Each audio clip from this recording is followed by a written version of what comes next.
As familias do Colexio do Piñeiriño en Vilagarcía entregan máis de 3.300 sinaturas na delegación da Xunta en Pontevedra demandando o desdobre da aula de cuarto de infantil. Explican que hai 19 alumnos, 3 con necesidades especiais. Eles computarían o dobre, polo que se superaría a ratio establecida de 20 pequenos por aula. Que tal, saúdos? Vémolo de contado xusto despois dos titulares.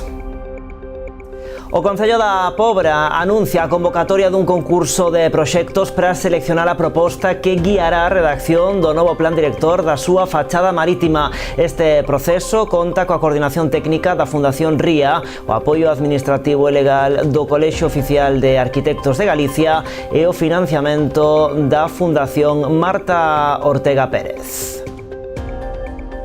Colaboración entre a Deputación de Pontevedra e o Concello de Barro para a mellora dos accesos ao Parque da Natureza da Barosa. A actuación será financiada con fondos provinciais con cargo ao orzamento do Plan Extra. A achega ascende aos 432.000 euros, co que se cubre a contía total de intervención. Sanxenxo xa presume das súas 8 bandeiras de sendeiros azuis. Esta mañá o alcalde e a conselleira de Medio Ambiente izará unha desas insignias na ruta dos Carballos de Aldariz. O alcalde comprometeuse a conseguir máis distintivos deste tipo implantando un novo sendeiro azul por ano. As cacharelas do San Xoán encheron de festa e tamén de moita luz toda a nosa contorna. Un dos puntos onde a noite se viviu con máis intensidade foi en Poio. Preto de 10.000 persoas deronse cita na seca para gozar da noite máis máxica deste municipio. Os 300 kilos de sardiña quedaron escasos ante esta gran afluencia, esgotándose por primeira vez. En Ribeira prepárase para un verancheo de cultura e lecer. Durante os meses de xullo, agosto e setembro desenvolverase un amplo programa cultural con actividades para toda a poboación, aínda que máis enfocadas cara a un público familiar. Despois repasamos todas as propostas. E agora imos comezando as novas do día en Canal Rías Baixas.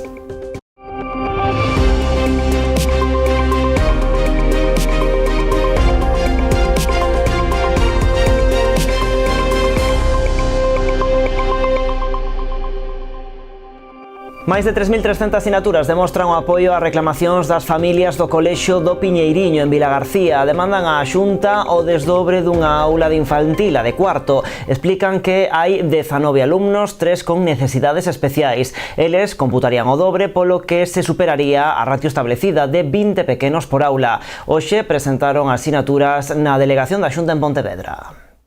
As familias de cuarto de infantil do Colexio Piñeiriño de Vilagarcía fixéronse oír hoxe en Pontevedra. Concentráronse as portas da delegación da Xunta na cidade para despois facer entrega das máis de 3.300 sinaturas que apoian a súa reclamación, o desdobre da aula. Non é o mesmo que unha mestra dedique o seu tempo a 24 neste caso que a 9 ou 10 rapaces.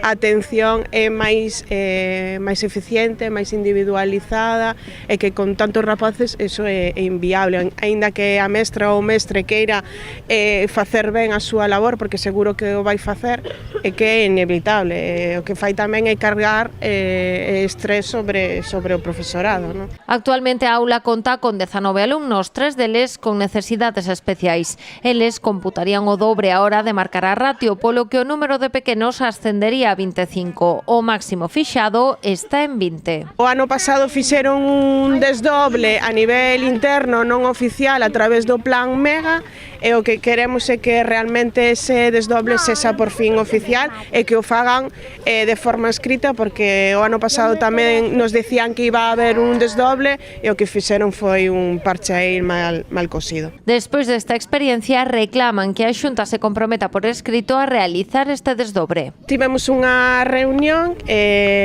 con César Pérez Ares, ¿no? Sí. Bueno, nesa reunión sí que nos di que pode haber desdoble para, que pode haber 4 aulas para o centro, pero non Non di claramente onde vai haber esas 4 aulas, todo de forma verbal como fixeron o ano pasado, nada oficialmente nin por escrito. Tras a entrega hoxe das sinaturas, a súa intención é agardar o peche do período de matriculación para coñecer cal é o número final de alumnos que estarán en cuarto de infantil. Se a situación non cambia, non desbotan unirse a outros centros escolares da contorna con reclamacións en marcha para facer máis forza. Estamos en conxunto con outros centros da contorna, o CEI San Clemente en Caldas, Valle Inclán en Ogrove, o CEI Alomba en Vilagarcía, tamén o CEI de Rubianes que está reivindicando o horario, para ver se facemos algunha reivindicación e movilización conxunta, a ver se entre todos loitamos pola calidade e mellora da educación dos nosos fillos.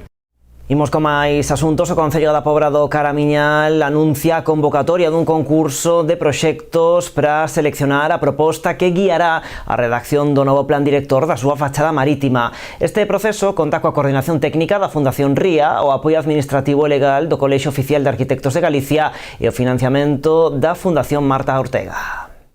O anuncio da convocatoria deste concurso de ideas para a remodelación integral da fachada marítima da Pobra está xa recollido na plataforma de contratación do sector público. As propostas poderán presentarse ata o vindeiro 25 de agosto. Trátase do paso previo dun proceso máis longo coordinado pola Fundación Ría, co apoio administrativo e legal do Colexio Oficial de Arquitectos de Galicia e co financiamento da Fundación Marta Ortega Pérez. Temos aí 2 convenios, un ca Fundación Ría e outra co Colexio Oficial de Arquitectos de Galicia, para presentar un proxecto, un concurso de ideas para facer un proxecto para o que é a reforma da fachada urbana do Concello da Pobra. Eu creo que iso vai a significar un cambio moi importante en todo o que é o urbanismo e vai a marcar esas primeiras liñas, non? Unhas liñas bases sobre o que pode ser no futuro o urbanismo da Pobra do Caramiñal. O proxecto elixido recibirá ademais un premio duns 20.000 euros e adxudicarase o contrato para a redacción do plan director, valorado noutros 50.000. O espazo da intervención comprenderá a zona existente entre a Ponte de San Antón e a estación de autobuses. O proxecto conta ademais coa implicación de Portos de Galicia, a quen pertence a titularidade de boa parte do espazo no que se levará a cabo a actuación, e tamén da Axencia Galega de Infraestructuras, entidade responsable da estrada C305, cuxa integración resultará tamén fundamental para a reordenación que se prevé realizar da fachada marítima. Colaboración entre a Deputación de Pontevedra e o Concello de Barro para a mellora dos accesos ao Parque da Natureza da Barosa. A actuación será financiada con fondos provinciais con cargo ao orzamento do Plan Extra. A achega ascende aos 432.000 euros, co que se cubre a contía total da intervención.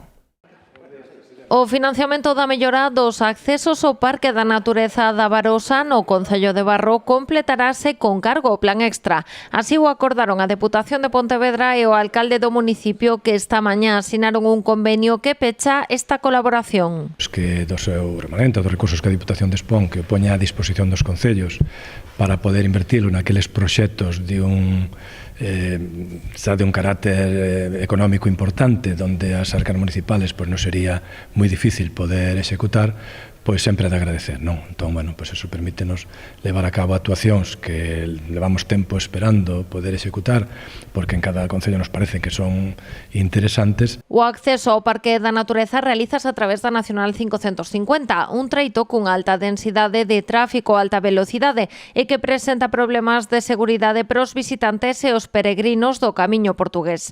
O obxectivo desta actuación é crear unha mobilidade segura para os peóns. Para os accesos a un dos paraxes emblemáticos do noso concello, como son o Parque das Fervenzas de Barosa, que ademais de visitar moitísimos miles de persoas ao longo do ano, é unha parada obrigada para máis da mitade dos peregrinos que van polo Camiño de Santiago, que pasa polas inmediacións, e que antes de deixar o concello para entrar en Portas, pois fan a visita para para ver as fervenzas, non? A intervención require dun investimento de 432.000 euros. Deles, 367.000 proceden do plan extra, mentres que os 64.800 restantes e que supoñen a achega do Concello teñen o plan máis provincia como orixe. A actuación vai a ser dun orzamento de 430.000 euros e a aportación é 100% da Diputación.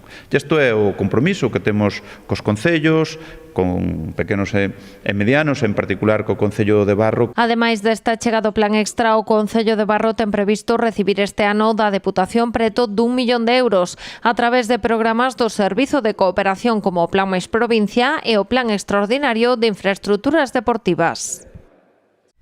E o proxecto de renaturalización do río dos Gafos en Pontevedra entra na fase de contratación. A ambiciosa intervención conta xa con todos os permisos necesarios para abrir esta nova fase do proceso administrativo. Recordemos que o investimento previsto ascende aos 4,6 millóns de euros. Estamos pendientes da autorización de Aguas de Galicia, que foi relativamente áxil, e tamén da Fundación Biodiversidade, que tamén xa ten dado ok, e, había que completar os pregos, completar toda a documentación, cada vez hai máis documentos, non? Sempre hai máis documentos que hai que facer, están todos feitos, e está xa a plataforma de contratación, entón agora entra no proceso de contratación, que agardo que sexa o máis áxil posible, dentro que é unha obra complexa, que hai que cumplir moitísimas normas. Este proxecto de renaturalización dos Gafos está financiado polos fondos Next Generation da Unión Europea, que está a xestionar a Fundación Biodiversidade. A intervención ten un prazo de execución de 12 meses e inclúe actuacións como a plantación de case 100 de novas árbores, ademais de 290 plantóns de salgueiro, creando unha área de 700 metros cadrados de cobertura arbórea. Ademais, dentro do Concello explican que o proxecto suporá rebaixar a posibilidade de inundacións e mellorar o control das mesmas. Cabe sinalar outros aspectos da intervención, como que o formigón que se retirará da cobertura do río será triturado para ser utilizado na construción dos camiños e sendeiros fluviais. Segundo o equipo de deseño do proxecto, na Fundación Biodiversidade non teñen coñecemento dunha renaturalización deste tipo, que sería única en todo o Estado español.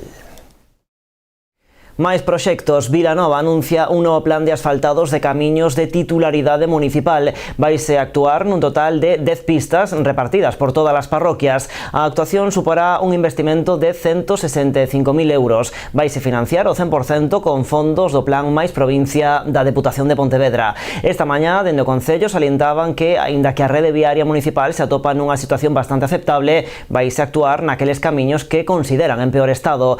Din que este plan, xunto con outras actuacións que están en marcha en estradas provinciais ou autonómicas, supón nestes momentos un investimento duns 700.000 euros no Concello.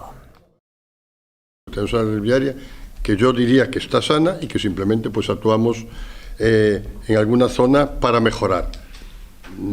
Yo creo que entre este plan y el del año que viene no va a quedar ningún vial de los que hay que necesite reparación, y podemos ya ser más ambiciosos y empezar a hablar en pavimentar ya viales que van a núcleos de la concentración parcelaria de Tremoedo y de Bayón, que tampoco se trata de que todos los viales de concentración se asfalten, porque no tiene sentido. Son 700.000 euros que son as tres administracións, Xunta, Concello e Diputación, que decir que o que ten que ser, non, 700.000 euros ao final de asfaltados en todas as parroquias do Concello de Vilanova de Arousa. Todas as parroquias do Concello de Vilanova de Arousa van levar un plan de asfaltados particular para cada parroquia, o que vai a facilitar a mellora dos servicios en cada parroquia.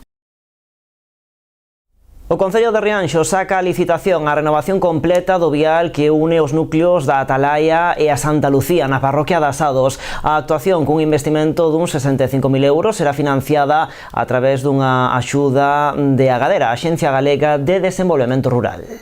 O vial que une os núcleos da Atalaya e de Santa Lucía na parroquia de Asados será en breve mellorado, dando así resposta a unha bella demanda da veciñanza desta zona, que emprega a miúdo esta estrada. O Executivo rianxeiro sacou xa a licitación á obra, cun orzamento duns 65.000 euros, que será financiada na súa ampla maioría grazas a unha subvención da Axencia Galega de Desenvolvemento Rural, a GADER. Os vimos de sacar a licitación a regeneración completa deste vial no que nos atopamos, o vial situado entre os núcleos da Atalaya e a Santa Lucía, na parroquia das Saus. Para esta actuación, que conta cun investimento de 65.000 euros, contamos tamén cunha axuda da Axencia Galega de Desenvolvemento Rural por importe de 50.000 euros. Como dixo, vemos de sacar a licitación esta actuación tan necesaria e nos próximos meses estaremos xa traballando sobre este vial. Os traballos consistirán fundamentalmente na limpeza e posterior pavimentación do treito cunha capa de mistura bitumino-sanquente, así como o repintado das marcas viais. E a volta da publicidade falamos do que deu de sí a noite do San Xoán no Concello de Poio.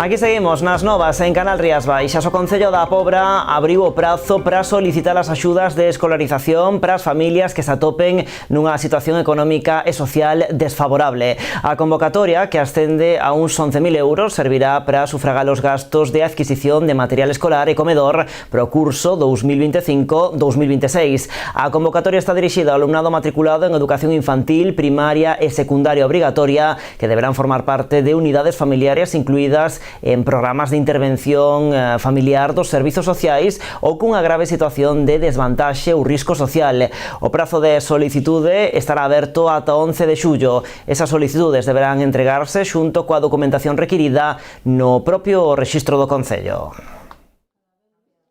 O turismo estranxeiro continúa a medrar na provincia de Pontevedra. Segundo datos achegados pola Deputación, en maio deste ano rexistrouse un 18% máis de visitantes de fora das nosas fronteiras que no mesmo mes do ano anterior. Así, os internacionais supoñen xa o 33% das persoas que visitan a provincia pontevedresa, sumando máis de 81.000 nese mes. Ao longo de maio tamén se detectou un crecemento no que respecta á ocupación hoteleira fronte a maio do pasado ano, superando o 42% de media no conxunto da provincia.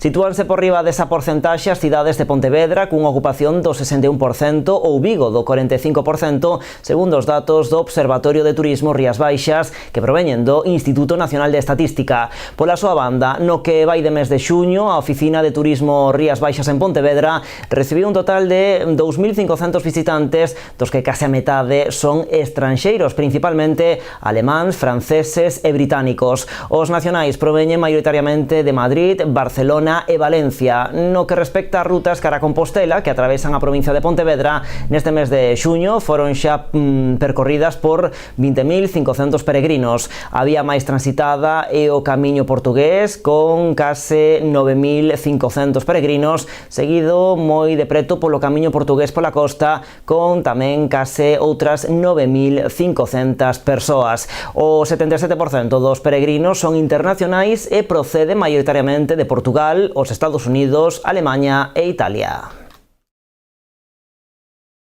Sanxenxo xa presume das súas 8 bandeiras de sendeiros azuis. Esta mañá o alcalde e a conselleira de Medio Ambiente izaron unha desas insignias na ruta dos Carballos de Aldariz. Telmo Martín e Ángeles Vázquez salientaron que Sanxenxo, ademais de ser o municipio de España con máis bandeiras azuis nas súas praias, é tamén o concello con máis sendeiros azuis. O alcalde comprometeuse a conseguir máis distintivos implantando un novo sendeiro azul cada ano.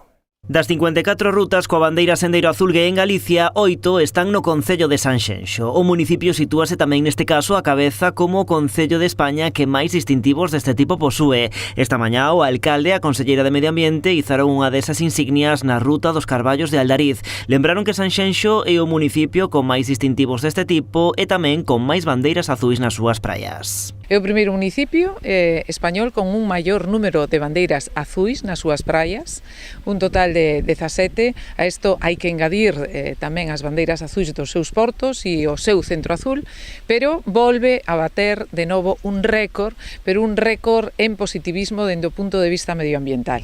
E convértese tamén no primeiro municipio a nivel nacional en maior número de sendeiros azuis. Porque tanto a conselleira como o alcalde reivindicaron que Sanxenxo Sanxenxo e moito máis que Sole Praia. O municipio conta cunha completa rede de sendeiros con esta insignia que recoñece a posta en valor de itinerarios peonís mediante a súa transformación en contornas naturais respectuosas e sostibles. Non é algo doado porque ten unha serie de auditorías e hai que cumplir unha serie de condicións. Dentro desas condicións é ter unha sinalética onde a xente saiba de primeira man que é o que visita ao longo deste sendeiro.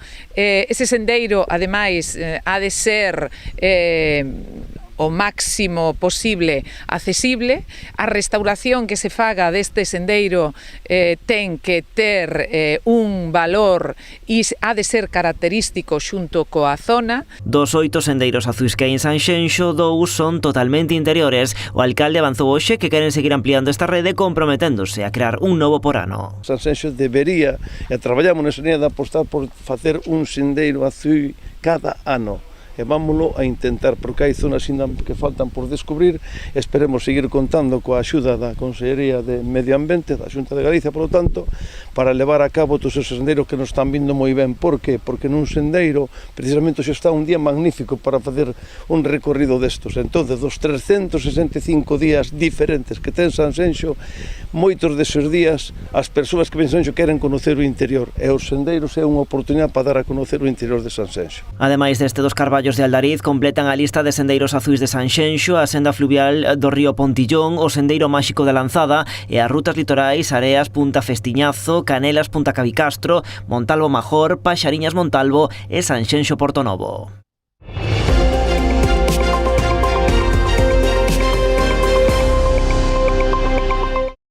As cacharelas do San Xoán encheron de festa e luz toda a nosa contorna. Un dos puntos onde a noite se viu con máis intensidade foi en Poio. Preto de 10.000 persoas deronse cita na Seca para gozar da noite máis máxica deste municipio.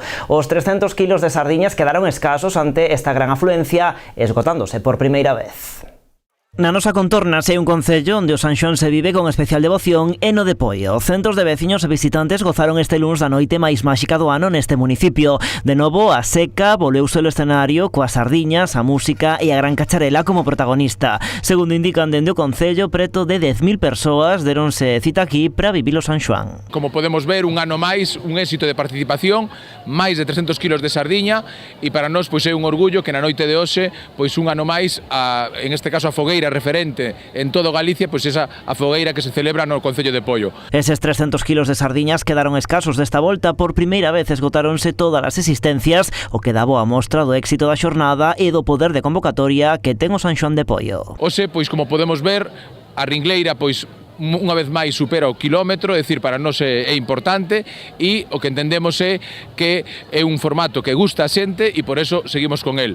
E como manda a tradición, o momento máis agardado foi o do prendido da gran cacharela. Centos de persoas congregáronse ao seu redor para vivir ese momento, no que tampouco faltaron os fogos artificiais. Nun intre prenderemos o que é a fogueira, habrá o espectáculo de lume onde podremos saltar esas fogueiras e a partir de aí, a partir da 12 noite, pois faremos ese prendido. Hoxe estaré con nos a actuación da Orquesta Ritmo Xoven, unha orquesta que pertence a este concello. Dende o Concello de Poio celebran o éxito desta festa, unha proposta pensada para todos os públicos e con contidos variados para que todo o mundo poida vivila ao seu xeito. Desde o Concello de Poio pois estamos moi contentos de un ano máis de celebrar unha festa que cada vez é máis participativa, unha festa que o que pretende é trasladar o orgullo dos veciños de Poio coa colaboración das agrupacións locais, agrupacións folclóricas, corais. A noite do San Xoán estivo amenizada pola Orquestra Ritmo Joven de Poio. As festas patronais continuaron este martes, xornada festiva no municipio. Logo dos actos relixiosos da mañá tivo lugar o concerto da banda de música de Marín cunha noite chea de troula con Miramar e Laocabán. A programación do San Xoán de Poio continúa ata este vindeiro venres.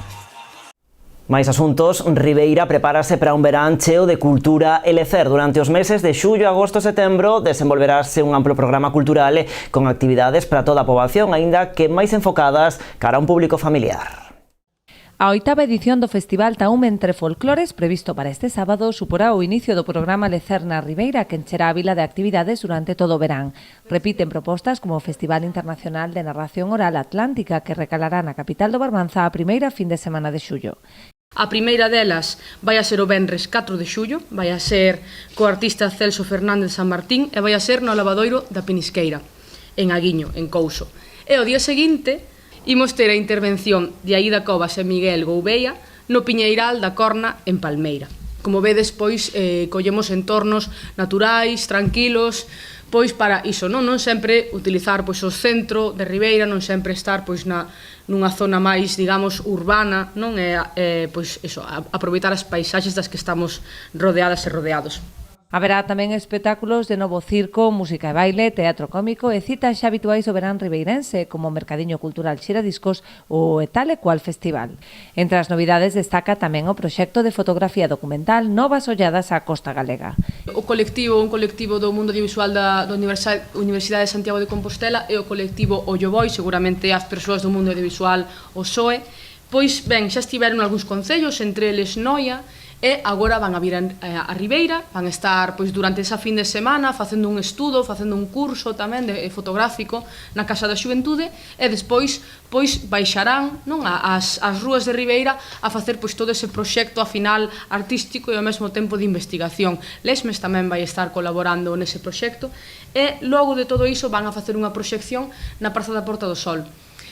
Con todo ese estudo que van a facer, ese curso, editarán posteriormente pois un pequeno exemplar, un libro, un catálogo que presentaremos pois supoño que no Centro Cultural Os Terribas xa despois máis de cara ao outono. No apartado expositivo destaca a terceira mostra colectiva Antoloxía debuxada, que permanecerá no Los Terribas ata o 31 de agosto. A ruada do traxe tradicional de Aires de Dorna será encargada de pechar a programación o sábado 13 de setembro.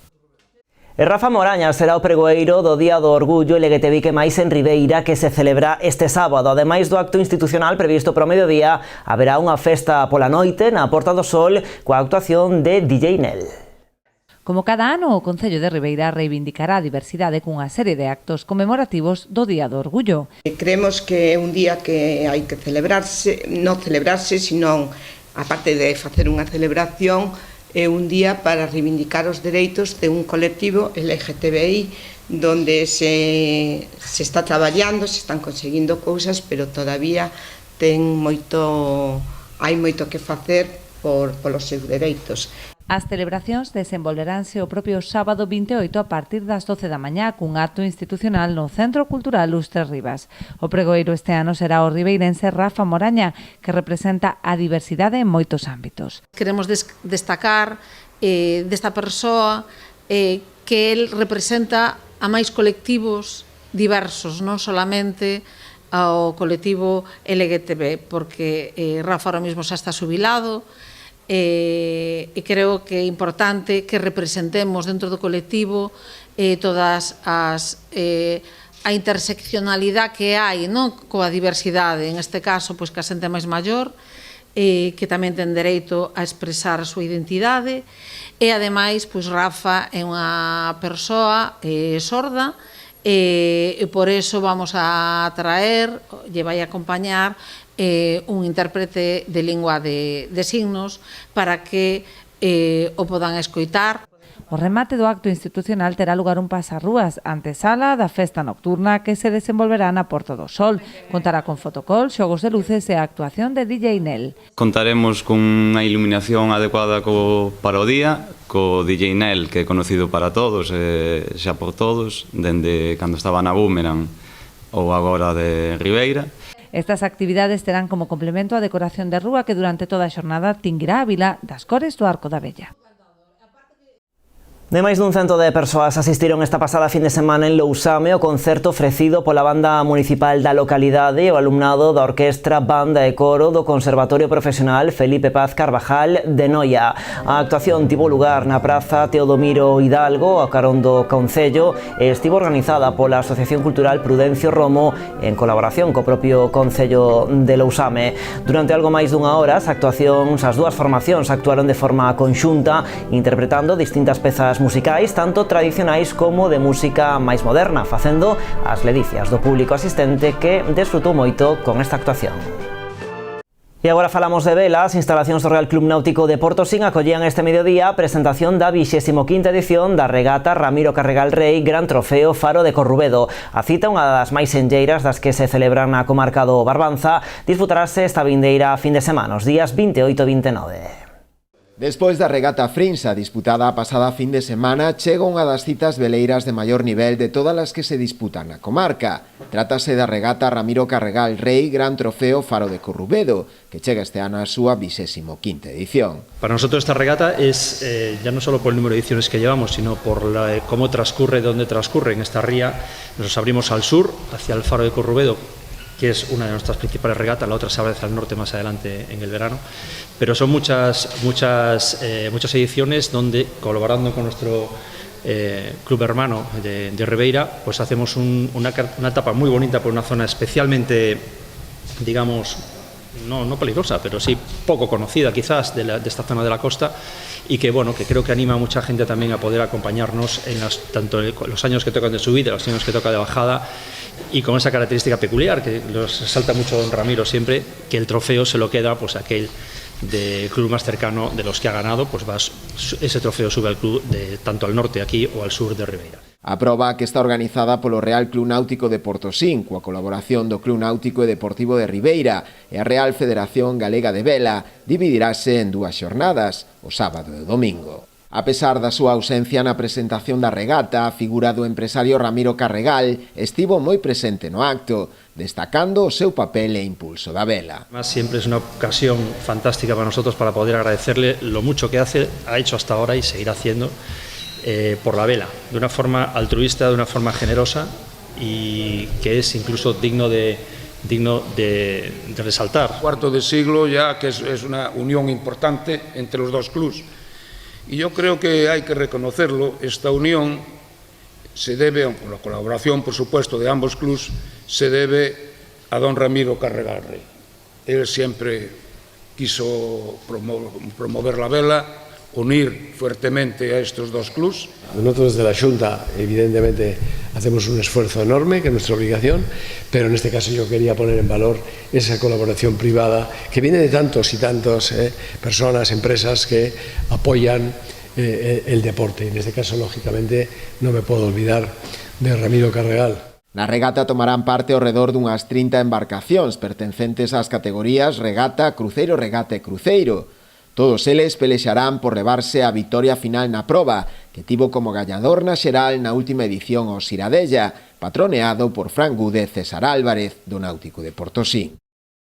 Pois así rematamos de contado o Falemos, último programa desta tempada. A actualidade, xa saben, continúa en canalriasbaixas.com e tamén nas nosas redes sociais. Como sempre, graciñas por estaren aí.